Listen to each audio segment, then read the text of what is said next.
rest of the board may be joining by Zoom shortly, but let's get going. I will call the Board of Finance to order on February 20th at 5:33 p.m. The first item on the agenda is the agenda. I'm going to be ready to make a motion to adopt the agenda. Sure, so we will move that we amend the agenda to remove item 4.3. Yep.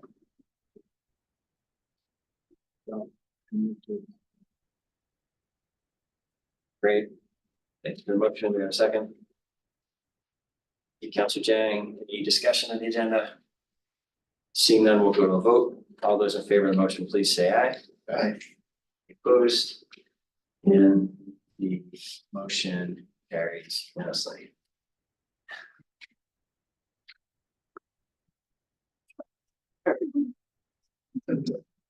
Okay, that brings us to the public forum. Looks like there might be a couple people here interested in speaking in the public forum. So Sylvia, why don't you come on up to the table, and if you could try to, we're not quite as strict about it as we are at the council, but we do have but if you try to keep it to about 2 minutes, that'd be great. I communicated with the Board of Finance about my concern about part of the fiscal year 23 audit documents that just got posted this morning for this meeting, and my concern that the last minute stuff is really not a good thing. But for those people that didn't see that letter and that communication, I just want to state one of the problems with one of the documents was the management letter for the auditing firm on our books. And there's quite a few things that are mentioned in there that are problematic, but the real problem I noticed right off was the fact that last year, one of the items that was a letter, a recommendation was called was request. Number 2 was Improved Community Economic Development Officer, CEDO, Capital Project Accounting. That was one of the recommendations. And on the current management letter for FY 2023, there's no mention of that having ever been a recommendation that the city should have been working on.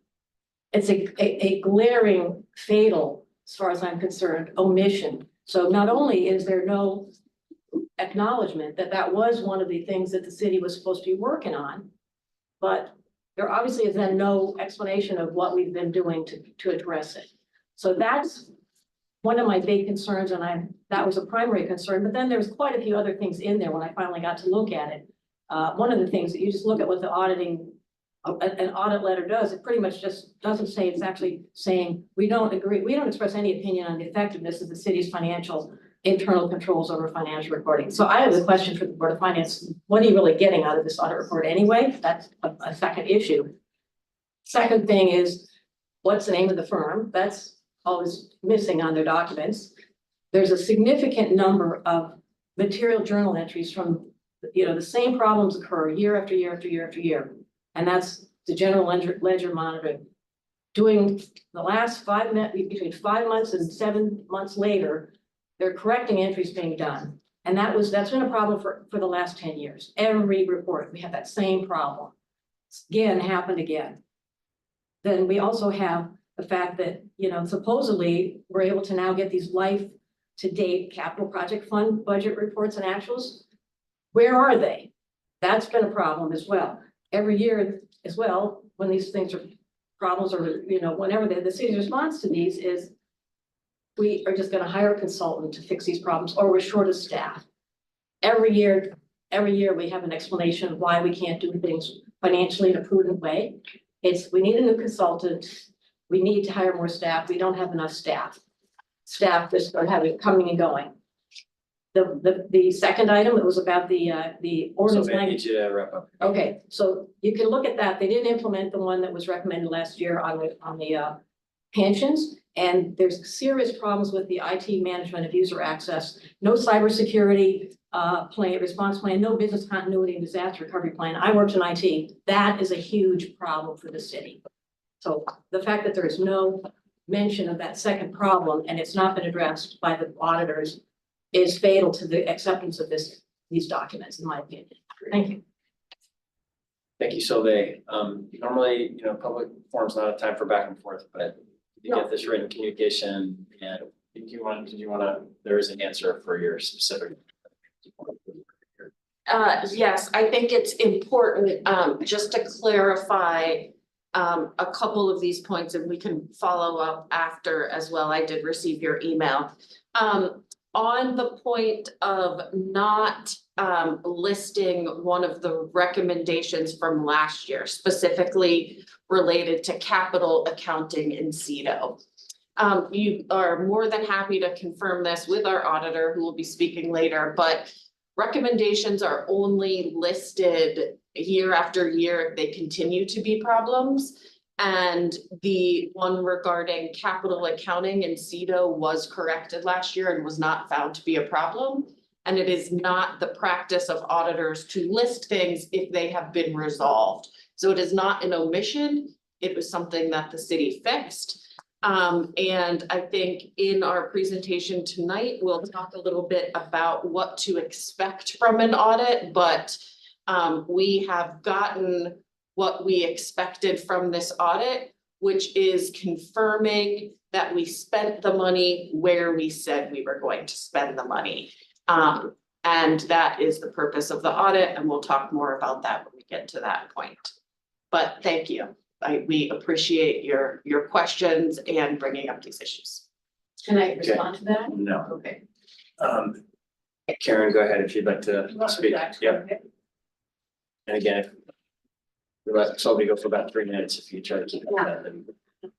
So my name is Karen Long, and I have not come to a lot of these meetings, come to a couple lately, but I read, it was something about it was written for 220 and 226, and it said something about the TIF money, the 197,000 plus change that first you dispute we don't owe it, then you, in the same paper, it says we do owe it, or we do acknowledge we owe it.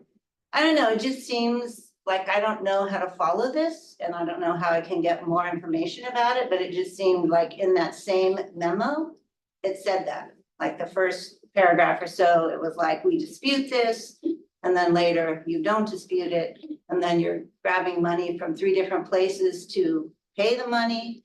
I'm wondering, like, how did we not know we owed this money? I'm not a fan of TIF because I'm from California and they outlawed that many years ago because it totally has destroyed the education fund in that state.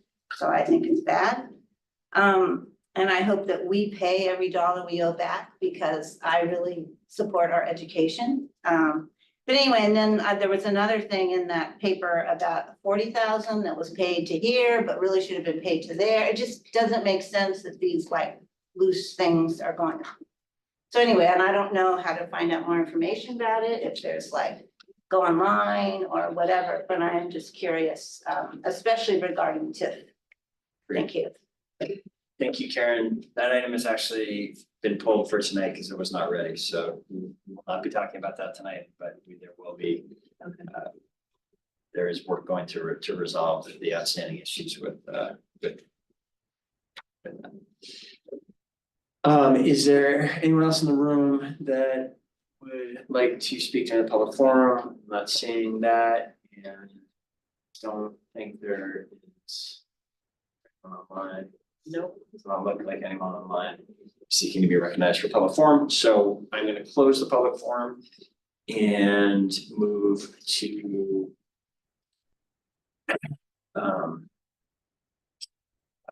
item 3.0. It's lost my place here, which is the consent agenda, item 3. Are we ready for a motion regarding the consent agenda?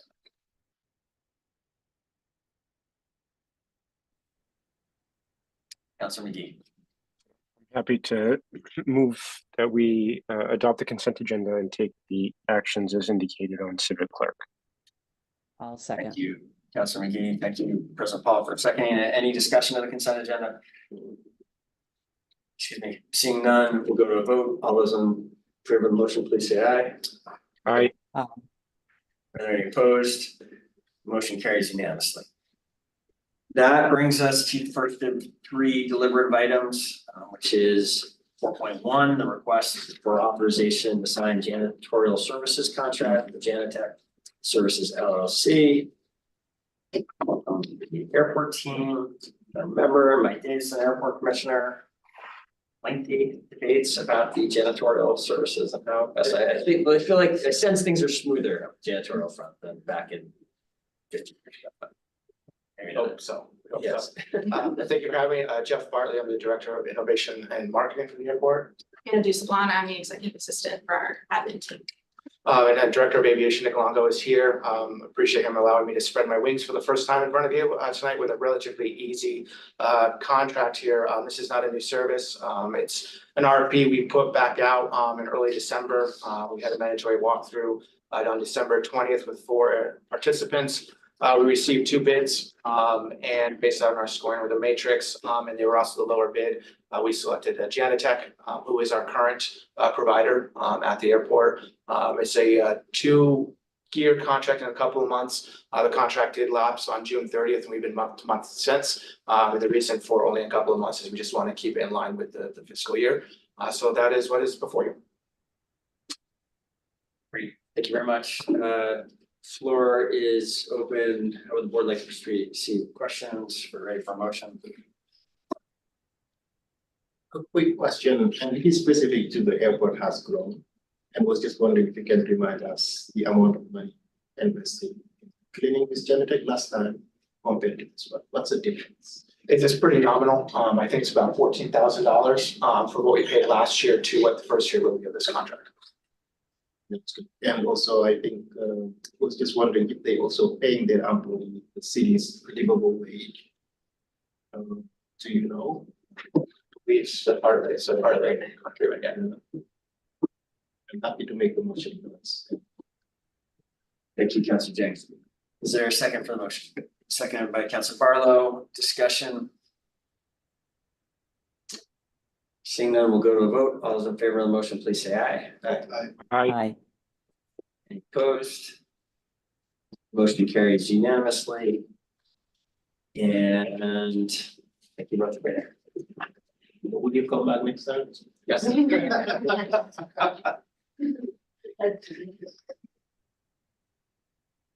Okay, 4.2 is a parking management sublease agreement with United Parking Partners. Thank you, Chapin, Dr. Spencer, for being here to discuss this. I know this is a function of working hard to minimize impacts of the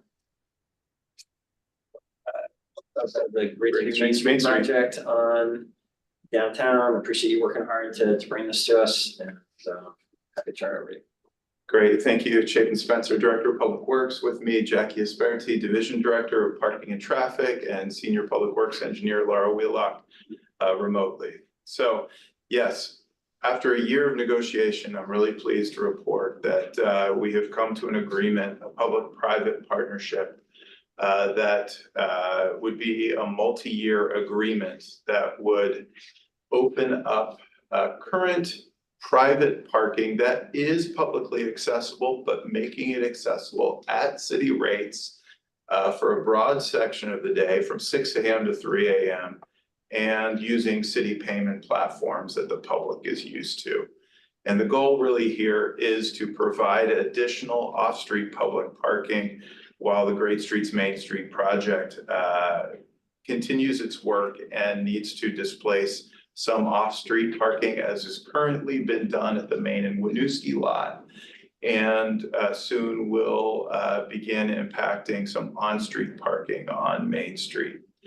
There are a number of mitigation efforts that I'm pleased that our department and other departments have brought forward that are summarized in the memo. I'll just hit the wave tops of us doing soil pre-characterization beforehand, us agreeing to replace proactively the water services and sewer laterals of properties along the corridor, including communications responsibilities within the resident engineering contract, And thanks to Business and Workforce Development, securing a grant to promote the businesses along this corridor during construction. I'm pleased with how the work is already underway. The big dig in Burlington is happening. If you haven't had the chance to see 25 feet down, we have a couple of stunning pictures that Laura has to share. We're here to answer any questions. We know this is not a cheap proposition. We are proposing to have the traffic fund under Jackie's leadership help unlock these spaces at city rates. These private parking spaces have been offered around $5 an hour. We'd be offering it at $1.50 an hour, which is the city's rates, and city's enforcement and payment mechanisms as well. So I'm confident that we will have a successful operation, and if the utilization exceeds our conservative estimates, the cost to the Parking and Traffic Division, instead of being around $75,000 a year, could be $40,000 a year or less. Happy to answer any questions. Great, thanks for that summary, Chapin. Jackie, you want to add anything to that? No. Great.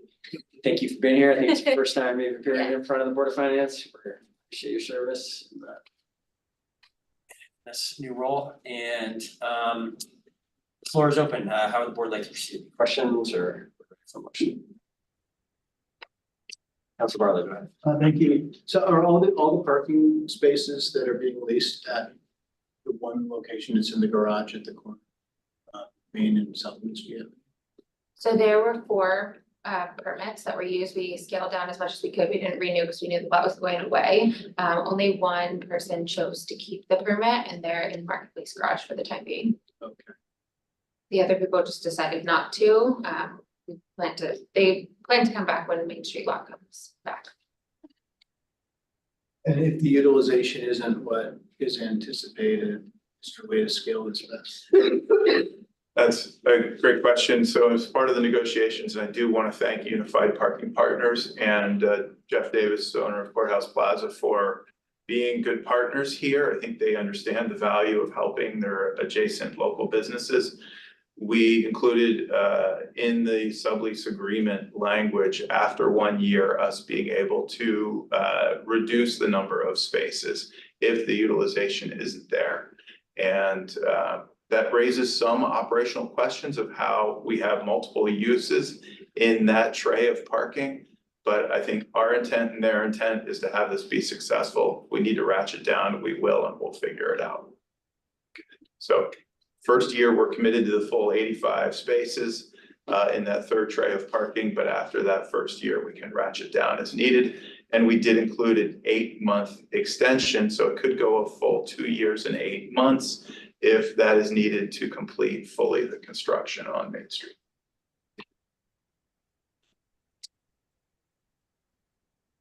Just want to add for Board of Finance members, if you haven't sort of totally been following the details of what's going on there, the DPW team really is working hard to make good on the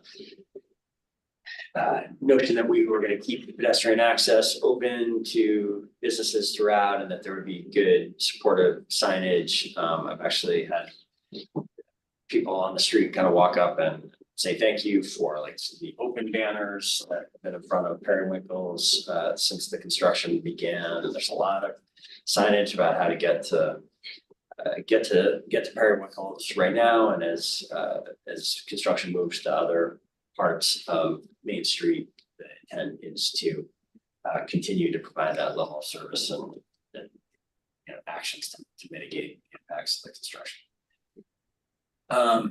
Not seeing any other Board of Finance members with hands, so I will go to Councilor Grant. Thank you. I just want to have an understanding. So we have a city rate, and then those with private lots charge a different rate. In order to get access to those private lots, we will essentially be covering the difference. Am I understanding that correctly? There were a couple ways that we looked at it. In the end, settled on basically the city leasing all 85 spaces at a rate of $4.60 a day. with us then being able to charge people directly and then the city recouping that revenue. There were some models, Councilor Grant, that we explored where the private operator would give us how many people parked and for how long each month, and then we'd give them a subsidy check. But there were many operational challenges to that, including us telling people it was a public lot, but then if they didn't pay and the enforcement was from a private entity, it just got confusing and messy. So we went with this more simple model. Okay, thank you. Councilor McGee? Thank you.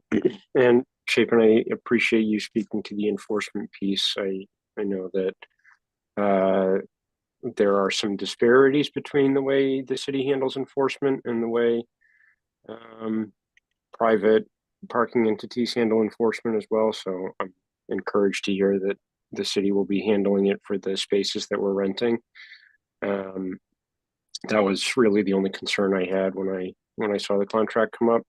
And I appreciated Mark's question as well. That was another question that I had in terms of us adjusting the number of spaces.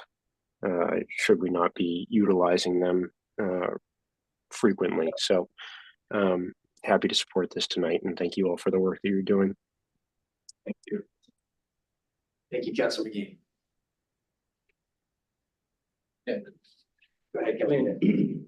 I just want to say how appreciative I am, because you could have just say, this is a city project and we don't have parking, but you worked to identify that. It speaks volume, especially also when this is done, how beautiful it's going to be. I think this is what, and I really appreciate the extra miles.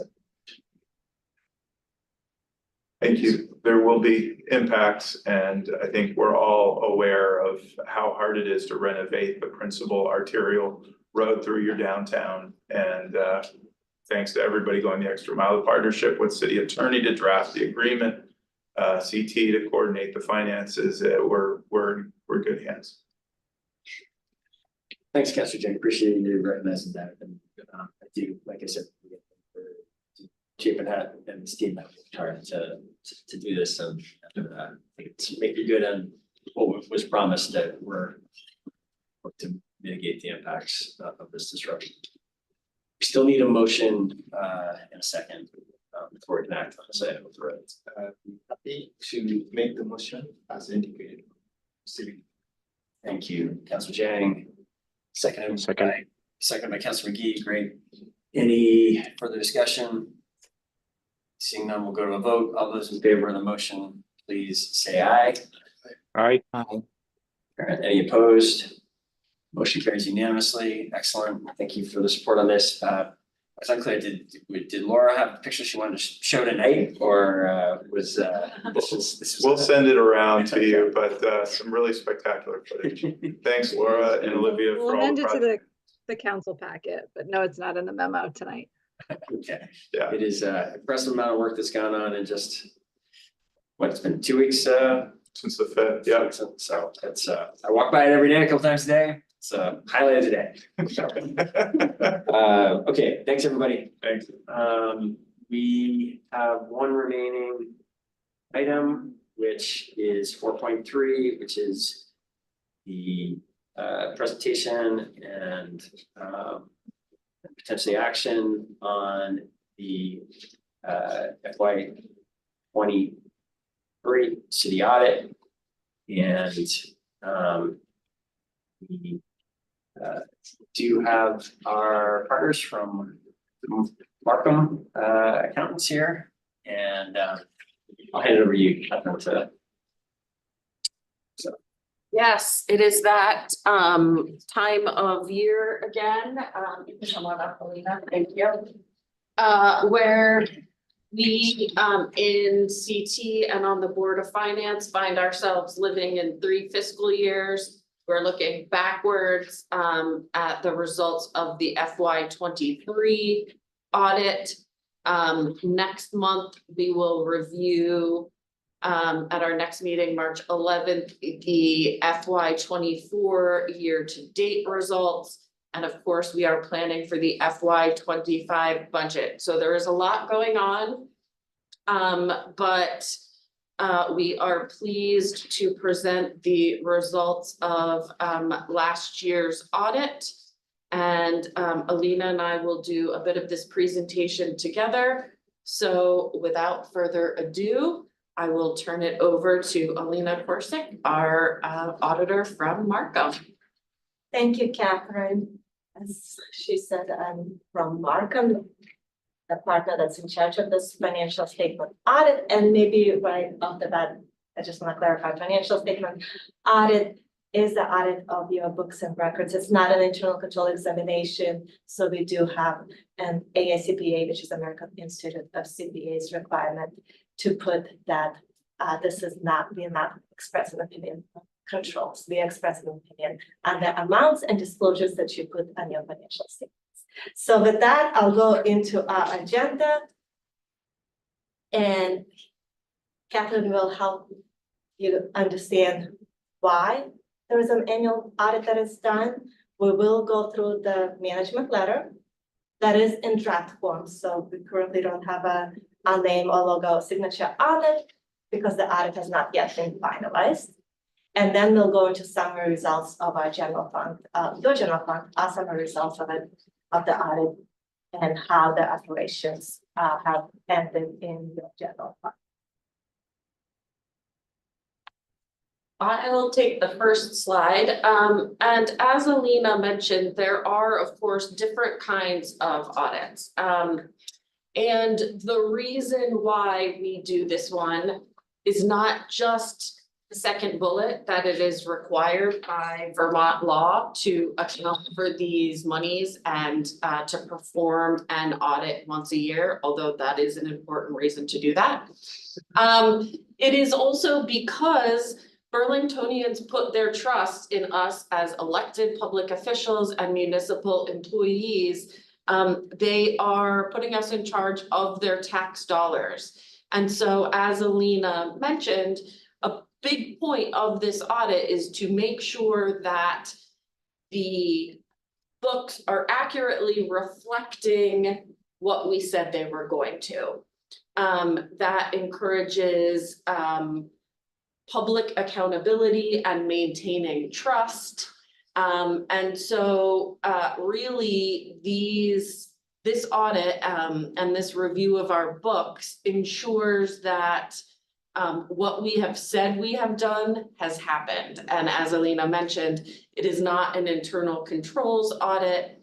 It is more about ensuring that, as you can imagine, the city has, I don't know, 1 million, it feels like, sort of different accounts where things go. And we want to make sure that although we are confident we've put things in the right place, someone external needs to come and look at that so that everyone can make sure we are on the same page.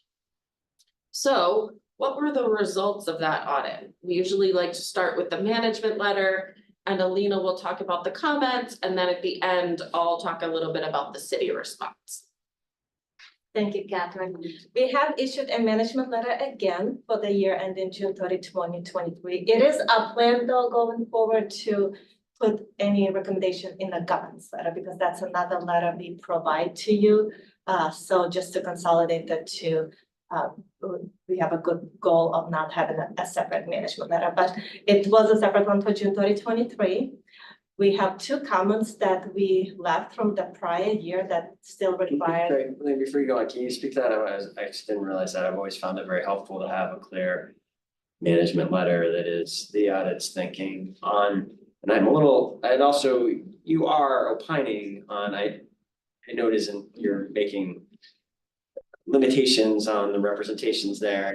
There are limitations to what you are evaluating, but certainly one of the services we're contracting is to review our internal controls and give us your perspective on them. We've found that very helpful and important over the years. So can you just clarify, you're doing that with the caveat that you Thank- made before, because I wasn't totally. Thank you so much. Especially Mr. since there's been questions No, about that. This is an excellent input and insight. Thank you so much, Mr. Mayor. So management letter has stopped being required because of the governance letter that went in effect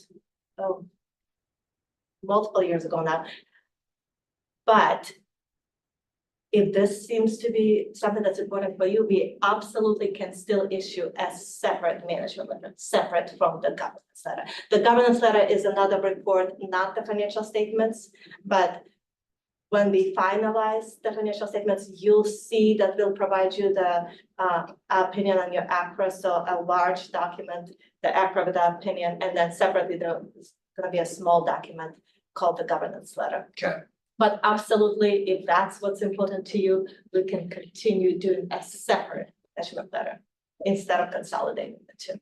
Okay, we can talk more offline and I found it helpful, but we can talk about it more, maybe board of finance members might, but it's been a guiding document for us for many, since I So took that's it great up. to know. We can continue to do that separately. And either way, just to clarify, whether we have a separate management letter or these contents are integrated, this kind of substance will absolutely continue, whether it becomes a section of the governance letter or stays as standalone. We will continue to receive this kind of feedback next year. Yes, of course. Thank you for that clarification. The first comment we had last year that we left in this year was the improvement over journal interest recommendation and adhering to a formal closing schedule. We did note the last 2 years that there were significant entries still being made for about half year after the year end has ended. So we continued to recommend that there is a more formal closing schedule, and we recommended that there will be some reports that will be prioritized on a monthly basis, for example, on some kind of interim regular basis, monthly, quarterly, monthly is not possible, but we recommended that the budget versus actual and the capital project fund life-to-date income statement be looked at, and the idea is that anything unexpected would be identified sooner, any unexpected budget versus actual variance or anything unexpected deficit, for example, in a capital project fund. So that was our recommendation, to prioritize some reports and look at them more regularly, so anything unexpected could be identified sooner and be researched sooner and resolved sooner. And then the second comment had to do with the language in the collective bargaining agreements and how it relates to the city ordinance on pension. There were some inconsistencies in the language, so we just left this comment in so until the legal department has the capacity to address and if reference into a city ordinance for pension is not an option in collective bargaining agreements, then we just want to make sure that they review the language to make sure that it is consistent. And the new comment this year is to consider improvements to information technology policies. We just want to, the city, especially with the recent cybersecurity news and the way that that has been an issue for a lot of organizations lately, that the city formalized their policies more, basically meaning put down in writing what your policies are. For example, when you're provisioning, when you use our rights, make sure there's an audit trail of the approval process of that. So taking any policies that relates to provisioning, terminations, cybersecurity, business continuation plan, and just formalizing them and then following the policies. Excellent. I'll just offer a brief response to those comments and say, yes, the city, we are aware on especially the first comment that it has been a recommendation for the past couple of years. This board will remember that when we received this recommendation last year, we came back with a plan to increase hiring, to hire a director of finance and a budget director. who would be responsible for issuing these key monthly reports and performing this review. Despite those very well-crafted plans, we were unfortunately unable to complete a successful recruit, so we did not make as much headway on this as possible. Since we still have not hired someone into that position, we have already engaged a consultant who we are working with, who can help us in the interim. We've begun issuing these key monthly reports. We started last month as sort of a practice run. Our department heads asked that we have 1 month of sort of a practice run before we started sharing it with this board. And so next month, we will start issuing those reports to you. And so you'll see exactly how we're doing with that budget to actual and also the life to date capital project statement. So we'll be reviewing those on a monthly basis and making those key corrections, and you'll be able to ask questions as well. So I'm pleased to report that is well underway. And these other 2 recommendations are also important. We'll be working with the city attorney's office on the ordinance language. And Scott Barker is well underway with responding on improving the information technology policies, and has already begun drafting some policies, and I know is looking to make some staffing improvements in terms of bolstering cybersecurity resources as well. So stay tuned on all 3 of those. You should see movement within the next few weeks. Check Yeah, thank you, and thank you also. But I was just wondering in city's response, if you can be a little bit more specific. City has begun issuing key monthly reports, but could you say when city has begun to do it? Yes, we are just started in January issuing the December reports. And so we have now just department heads have until this Thursday to finish the January reports. And so then we will be issuing those later this week, and that's when you'll see them at our very next Board of Finance meeting. Yeah, and also since when do you have the consultant? We've literally hired them last week, so this is very new news. Yeah, and I think make the other responses. For example, city would update ordinance language as recommended by, for example, give people like timeline. Great. So we know that this is coming. And city will implement recommendation including users by exactly when. So I think those are an important element for you to consider adding. I appreciate it. Thanks, Councilor Jay. I appreciate this on the point. The focus on the first one especially is critical, and that the plan that was laid out and expected and that was attempted to be implemented, positions were posted and there were efforts made at hiring that just didn't happen. It's really, this cannot continue for another year. And so I think being specific and it's a good suggestion. And I do think Board of Finance, even after I'm no longer chairing this board, I think this is this is gonna be an active. We're getting the system going again. People have been on. President Paul is probably, I think, the only person that was around when we really had these reports being issued on a regular basis before the pandemic. The board's gonna see us getting back to this in the weeks ahead, and it's important that we continue this effort. It's really so appreciate it. And also lastly, I replied to the email from someone, Sylvia, here, overview. I really also appreciate the follow-up via email and also to consider improving. Excellent. Thank you. And now we'll go into the general fund budget versus actual results. I just want to note that this is the operating fund, so it doesn't include your designated fund. And the designated fund you have is where you spend money out of your use of assigned funds and your use of restricted funds. So strictly focusing on the operating fund, you see that the revenues came in $6.1 million short of the budget. Although original budget was $79.2 million, it was increased to $86.8 million due to budget amendments to get to $80.7 million.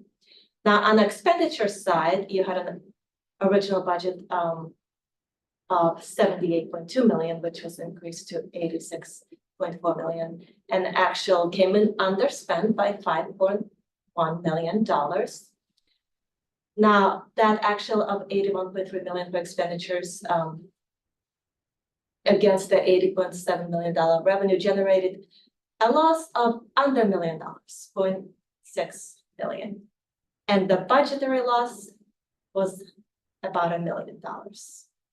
Now, if you are looking at the Excel packet that was in your materials, the budget versus actual was on the third tab, and the reason you see on the income statement $4.5 million loss on the second tab because that's the total general fund. So if you look at tab 3, just the numbers that are shown here is at the top, you'll see $6.1 million short for revenue and unspent appropriations of $5.1 million at the top of your Excel third tab, and you can see your designated fund is at the bottom. And at the very bottom, you'll see how it all matches. So it does match everything you have. We are strictly focusing here on the operating fund. And here we are gonna go through some fund balance classifications and how they compare to last year. So non-spendable was $1.4 million last year, and that cut down to half of $0.7 million. The restricted was $2.3 million and went down to $1.8 million. Most of the restricted has to do with your unspent funds that are restricted, but either get our budget, so that's service. Then you have a small committed fund balance that went from $0.8 million to $0.7 million. And then the biggest category here is your assigned fund balance that went from $8.9 million to $7.8 million, a decrease of $1.1 million. You can see overall, this is everything except for unassigned. So overall, it went from $13.5 million to $11.5 million, which is reflected on the next slide. And that difference is $2.5 million. Now, what that does, if you want to do a quick summary in your head on how to arrive at the new unassigned, you could start with unassigned fund balance on July 1st of 2022, the beginning of the fiscal year 23, of $8.6 million. Now, if other fund balance categories decrease, that means unassigned increases. So you add that $2.5 million in here from the last two slides. And then to get to the ending unassigned fund balance, you gotta take in the net change in the total fund balance. So and that was -$1.6 million. So you gotta subtract it. So less that change, that's how you get to the new unassigned fund balance at June 30, 2023 of $6.5 million. Then on the next slide,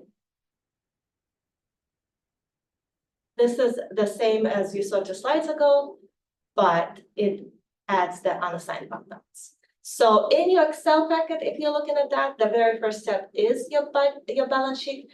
And at the bottom left, you'll see the total fund balance in general fund. The total fund balance is $17.5 million after taking in your unassigned of $6.5 million into it.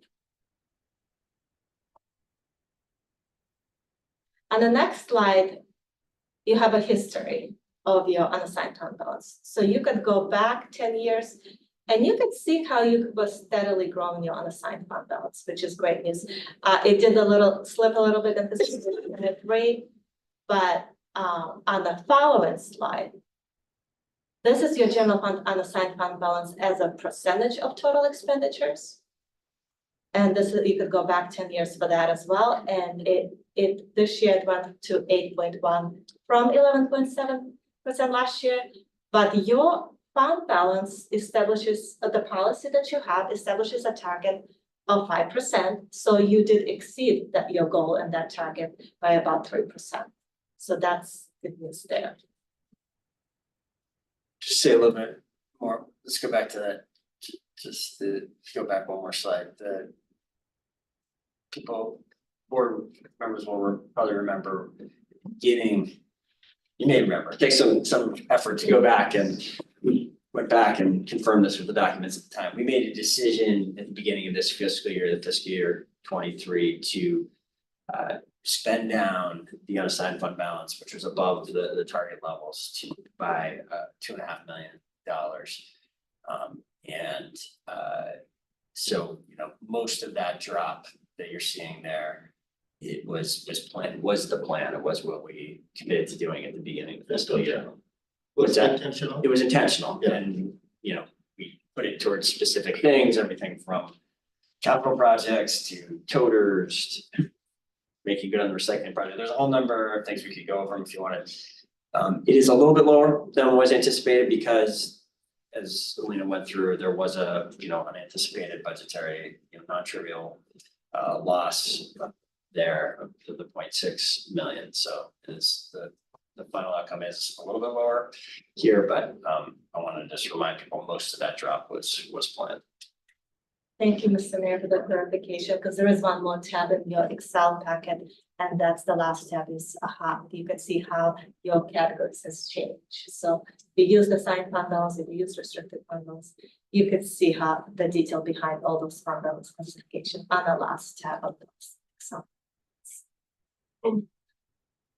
So maybe that's a question for the mayor here. We know that the city's financial health would be better in the next couple of years because of a lot of stuff happening here, you know, we cannot see it right now. What will it take for us to increase our unassigned fund balance cap from where it is right now? Is it policy? Well, so the unassigned fund balance is a really important metric. I think a really great North Star for us to focus on in terms of tell how we're doing financially, and it is one that the credit rating agencies certainly have been focused on, and a major reason that we have gone from the junk bond status to having our AA credit rating back has been, first of all, these audits coming in with much better than they used to.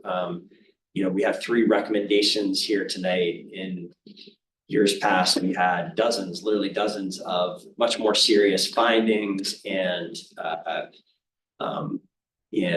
material weaknesses that had a different classification of concern from the auditors, and the fact that we worked those away and improved them was, you know, was important. You know, I do want to say the fact that this journal entry one is important and should be, you know, it's really important that this not appear on another years. This should, but in general, we have, if you go back and look at the 2012 management letter, it is an entirely different document than we're talking about. So that's been a big part of the increase. The unassigned fund balance, however, has been big. That's very important to the credit rating agencies because they want to know that the city has the ability to make its bond payments if something unexpected happens. And so meeting what we lay out in the policy of a fund balance of between 5% and 15% is really critical with. So I do think it would be reasonable for us to want to get a little bit higher than 8%. We have had years where we've settled on them. The budget year we just focused on, we targeted a little bit higher than 8%, even though we were trying to spend down. We were planning on spending a little bit of money out of unassigned fund balance, but I do think as the FY25 budget is passed, as you are managing, you know, as we're going through the remaining months of FY24, looking at where we're coming in on the budget to actuals. I think if it would certainly, I feel comfortable as long as we're above 5%, but if we want to try to get it back to the 10%, that would be the way to do it. Looking at the budgeting budget actuals month to month and then looking at the FY25 budget that gets passed in June. Basically, just policy change from the city council. Yeah, so to be clear, like, it's relatively new that we have an unassigned fund balance policy. I can't remember when we set that exactly. I think it was, I mean, it was fairly early in my administration. Maybe it was, I can't remember, maybe President Paul remembers. It was years ago now. I think it's a pretty good policy. I think it gives, you don't want it to be overly rigid. I think it's saying we want to be between 5 and 15 gives the mayor and the city council the ability to kind of annually figure out how they want to come in between that. I don't know if a policy change is needed. I do think if collectively we want to get back up to 10%, that we've got doing it through the budget process and through the cash management process, and through the expense management process is the way to do it.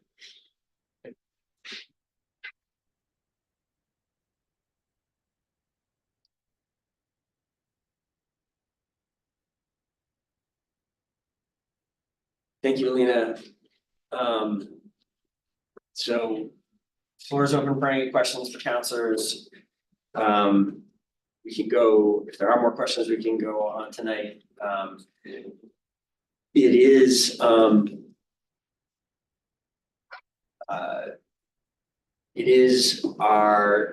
important that we find a way to have the council act on this next Monday, if possible. We have a responsibility to complete the audit process before town meeting day. And so this is our window to do it. I understand you've only had since last night with the materials, and that's something that it's regretted by the whole team. There was a lot of work to get it out earlier, and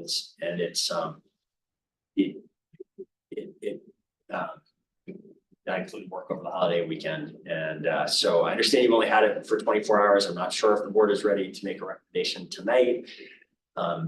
It is an opportunity to ask further questions tonight. If we need to work on some kind of concurrent thing next week, that's something that we can do as well. We've done that at times in past years. So how would the board like to proceed? Go ahead, Councilor Barlow. Well, I'll be the first to say that we just need to receive it last night, and I have not had a chance to do a deep dive. I would do material at a higher level, so I would like more time before I voted on a resolution. Great. But I do appreciate all the hard work that went into this and how it became spent trying to get that material to us. I did have a question about the improvements to the information technology policies and the process that'll be used to improve that. We'll be looking for consultants to advise on best practices, or will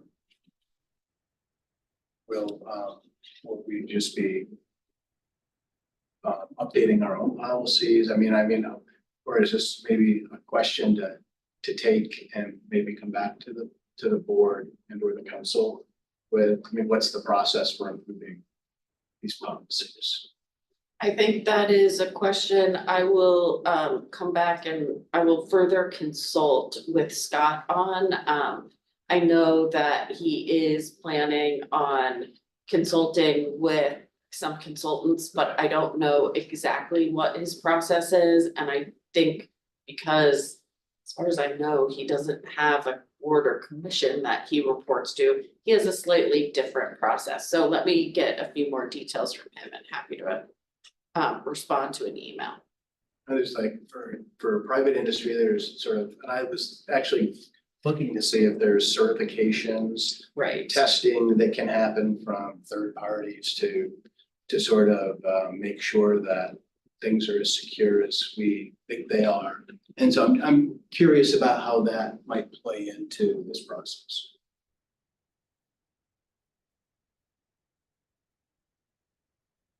So that's all I have. Thank you.